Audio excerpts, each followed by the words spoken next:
La sabiduría es un reflejo de la luz eterna, un espejo sin mancha de la actividad de Dios, una imagen de su bondad aún siendo sola. Lo puede todo sin salir de sí misma, todo lo renueva, en todas las edades, entra en las almas santas y forma en ellas amigos de Dios y profetas.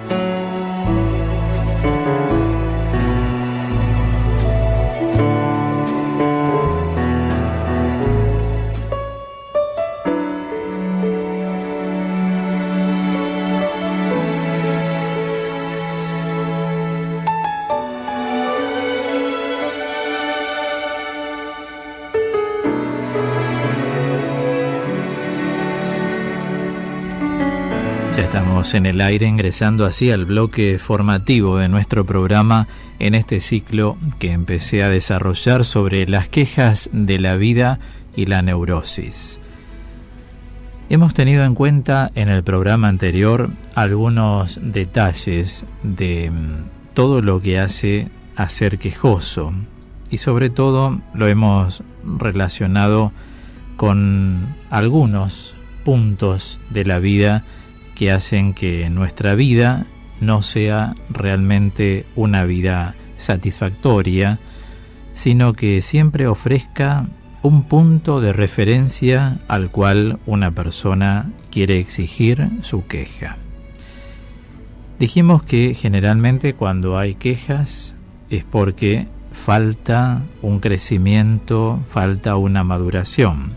Eso no quiere decir que uno no se debe quejar ante cosas que son realmente importantes en la vida, pero hay otras de las cuales podríamos acudir a la facultad homeostática y poder también nosotros acudir a la síntesis, porque como enseñaba en teoterapia en los 2 grupos la semana que transcurrió, si uno es capaz de sintetizar, y expliqué lo que significa sintetizar, es una capacidad intelectiva de la mente a la cual hay que aplicar, como enseña San Buenaventura, la sensibilidad. Si uno acude a esa capacidad de síntesis, puede llegar en la vida a simplificar. O sea que la síntesis siempre atrae la simplicidad de la vida. Es decir, nosotros ante las quejas que realmente son importantes, uno tiene que reaccionar, forman parte de una vida normal, son reacciones. Pero también sabemos que a veces somos quejosos un poco de más, porque nada nos viene bien. Cuando ya se va, cronificando y de algún modo se va panteizando, o sea, en una connotación totalitaria, que todo en la vida es queja, uy, cómo está el tiempo, uy esto, uy lo otro. Ya cuando el uy nos acompaña en forma cronificada, quiere decir que esas quejas en realidad son, de algún modo, una forma de expresión de la histeria. Recordemos que la histeria es poliformista. Esto quiere decir que es capaz de presentarse con los síntomas de las enfermedades más variadas. Y así va adquiriendo una uniformidad, una unidad que tiene de por sí. Es cierto que determinados síntomas inducen especialmente el diagnóstico de la histeria, pero ni siempre puede esperarse su aparición, ni siempre son necesariamente histéricas todas las personas. Ahora, no es histérico el síntoma, sino que lo que es histérica es la personalidad. Esto es muy importante tenerlo en cuenta, porque a veces podemos creer que tenemos algunas cosas que son histéricas y en realidad no son los síntomas, repito, sino que la personalidad de la persona tiene esa tendencia a la desorganización, aduciendo quejas y más quejas.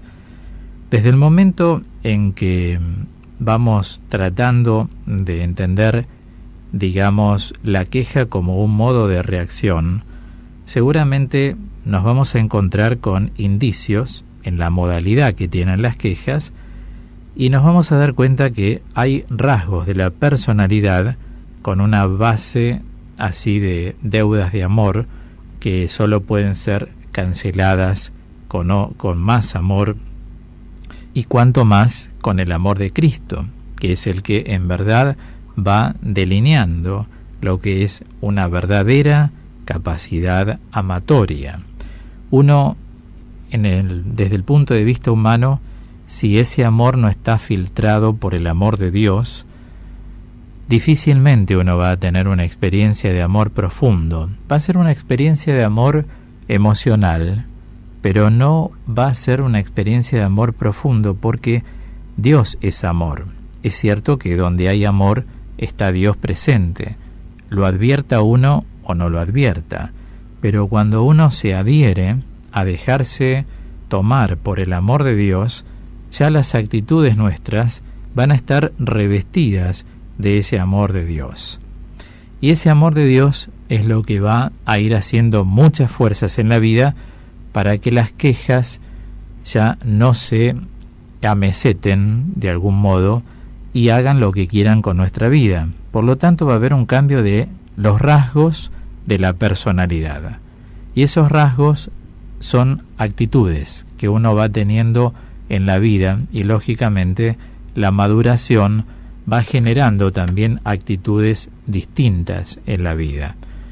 Hay actitudes en verdad que son muy infantiles porque no conocieron un desarrollo, un cambio, una maduración, y hay otras actitudes que en verdad son importantes, con rasgos de crecimiento, con rasgos de maduración. Por ejemplo, a todos en la vida nos hacen cosas, a todos, nadie está exento de que te hagan algo. Vamos a dar ejemplos. ¿Te critican? Sí. Si sos lindo, si sos fea, si tenés dinero, si tenés carismas, siempre va a haber una crítica por ahí atrás que desde luego va a tener como dejos de envidia, dejos de malicia, porque pasa esto en la vida es así. A veces sos compañero del mismo rango y cuando ascendés a un puesto mayor, los demás ya no te miran con la misma cara. O sea que en el fondo hay un estado quejoso que a veces se verbaliza y otras veces se introyecta hacia adentro, como lo marca el término introyección, y de algún modo va apareciendo a través del despliegue que hacen las quejas. Más de una vez aparece el rencor como resultado de las quejas. El rencor es una de las emociones negativas más devastadoras que existen en la humanidad. Guardar resentimiento afecta más al que lo siente que a cualquier otra persona. Por eso hay pasos que uno tiene que considerar para ir liberándose de los resentimientos de la vida. Un paso fundamental, entiendo, es reconocer que hay resentimiento. Una persona que no reconoce, que evade, que tiene esa capacidad así muy, digamos, evitativa de no asumir que hay un resentimiento o varios en la vida, nunca se va a sanar. Al contrario, los resentimientos atraen también la presencia de otros. A veces, al ser emociones, imaginemos que estas son reacciones. Las emociones comienzan por ser una remoción interior.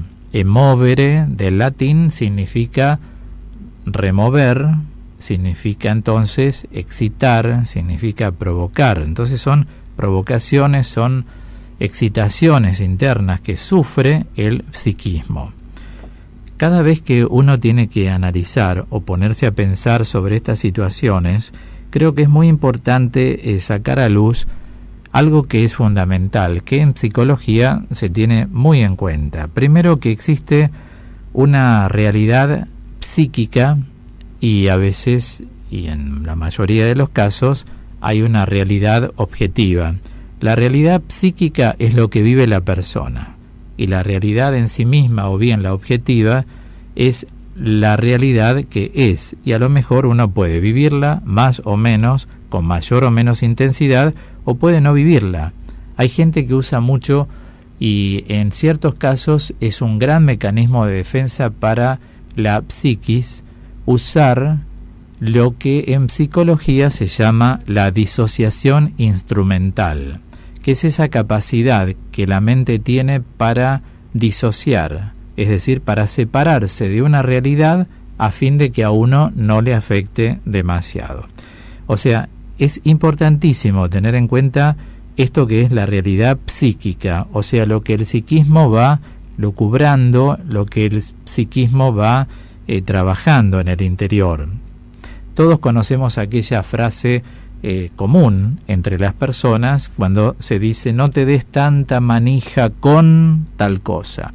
Eso es, no permitas que la realidad psíquica sea caótica, porque todos sabemos, como en el caso que he dado, que siempre va a haber críticas en la vida. A lo mejor sos muy buena ama de casa y tenés siempre tu casa muy ordenada y te elogian el orden. Siempre va a haber alguien que por atrás o en la mesa o cuando pueden van a decir que ya sos maniática, ¿no? Bueno, hay que ver si sos maniática o no. Por ahí hay gente que, como está tan lejos del orden, enseguida va a aducir una palabra que realmente es incómoda. Decir que alguien es maniático porque tiene su casa ordenada. En el caso de una ama de casa, a lo mejor sos muy buen repostero, preparás unos ricos postres, pero siempre va a haber alguien que va a decir que le faltó algo, o que le pusiste demasiada azúcar, o que le faltaban unas cucharadas de azúcar. ¿No es así? La gente en general pasa esto. O sea, nadie está libre de esta realidad psíquica.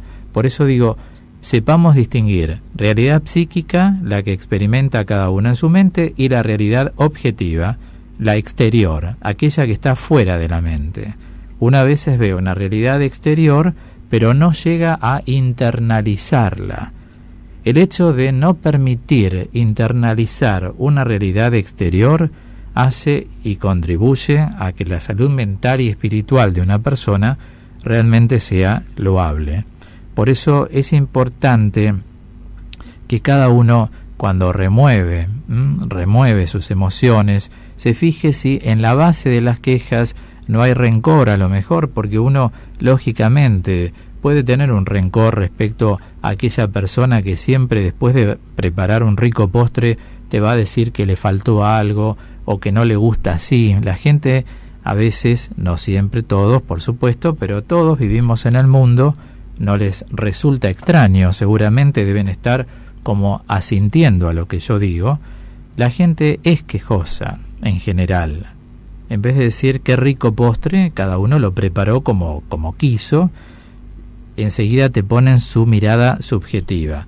Para mí le faltó esto, para mí, pero no tiene que ser para uno. La persona lo preparó para convidar a varios, y si te lo preparó para vos solo, también tenés que saber disfrutar. Por eso, como enseña San Elredo, en la vida hay que aprender más a disimular que a simular, porque disimular significa desviar la atención de algo, y en cambio la palabra simular es fingir.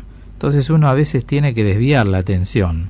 Si por ahí está muy amargo, si por ahí le falta sal o lo que fuera, uno ante lo que alguien hace, siguiendo este ejemplo que es muy doméstico, también es adulto, es fruto de la madurez que una persona no se queje, sino que asuma y sepa que en el orden personal, cuando uno lo prepara, cuando uno elige para uno, le pone lo que uno quiere, pero es aprender a vivir con las diferencias, sin ir muy lejos. Fíjense que esto es aplicable a todo tipo de relación. Uno tiene que aprender a vivir con las diferencias. En el orden social, en el orden cultural, en el orden religioso, muchas veces, en el orden espiritual, hasta que una persona llega a una estabilidad psicoafectiva espiritual, siempre se da así, si no, no se llega a lograr la estabilidad psicoafectiva espiritual. Una persona tiene vaivenes, entonces también respetarse estas cosas de que hay que aprender a vivir con las diferencias que a uno mismo le pueden ocurrir. Tener días en que uno puede estar espléndido, otros más o menos, pero como aconsejan la mayoría de los santos en la vida de la Iglesia, no conviene ni alegrarse extremadamente ni entristecerse extremadamente, sino realmente acudir a un nivel medio, alegrarse sí, entristecerse cuando es necesario o para compartir un dolor, pero hasta ahí, para que las emociones estén controladas. Por eso, al acudir a un poco el backup que uno tiene dentro de la vida personal, es decir, a todo lo que, por si hay gente mayor que no entiende lo que es la palabra backup, es como todo lo que uno tiene atesorado dentro del psiquismo, de la historia, tanto personal como comunitaria. Cada uno revise si no hay esos dejos de rencor, esos vestigios que pueden estar generando también las quejas. Hoy voy por este lado en el ciclo de las quejas, ya que estamos aprendiendo a tratar de ver por dónde. O sea, esto que estoy dando es una luz en el alma, en el psiquismo de cada uno.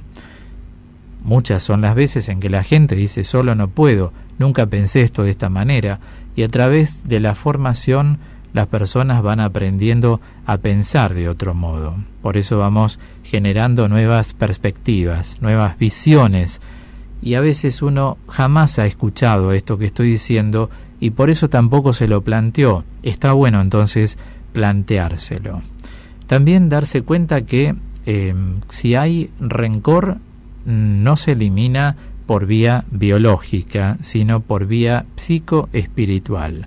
Por tanto, apoyémonos en Cristo y apoyémonos en el poder del Espíritu Santo para poder vencer nosotros todo lo que tengamos que vencer en cuanto a rencor se requiere.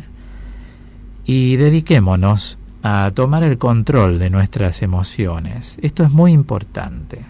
Tratar de que el cerebro ejerza un control sobre las emociones de la vida, porque uno tiene que pensar que los años van pasando. Para atrás no volvemos, pero los cristianos, a diferencia de las personas que no han abrazado el cristianismo, pensamos en la vida eterna, no en la muerte. Mucha gente, desde el punto de vista, es entendible y respetable, psicológico, social, filosófico, habla mucho de la muerte como el límite. Es verdad, la muerte es el mayor límite. Unamuno lo refiere y muy reiteradamente en toda su literatura. Es una realidad que trata, a eso voy, y muy hondamente. Pero nosotros los cristianos, en lugar de pensar en la muerte, pensamos en la vida eterna. O sea que todo lo que nuestra vida va a conocer como caso, cuando partamos a la presencia de Dios, va a ser en función de vivir para siempre. De ahí la necesidad de acoger el Evangelio y saber que de nada sirve acumular muchas quejas cuando realmente tenemos a disposición el amor de Dios. Que sean quejas realmente importantes las que podemos presentar en los momentos de la vida, pero no nos tornemos como niños que nos quejamos de todo. Uy, qué calor, uy, qué frío, uy, cuántas nubes, uy, hoy llueve, ¿no? O sea, si está lindo el día, decimos, qué lindo para no trabajar y estar así. O sea, ¿por qué tenemos así esa actitud que en realidad no nos enriquece para madurar? En la vida sabemos que hay días en que llueve, otros días en que sale el sol, a veces hace frío, a veces está nublado, a veces hace calor. Es decir, todo tiene una razón de ser.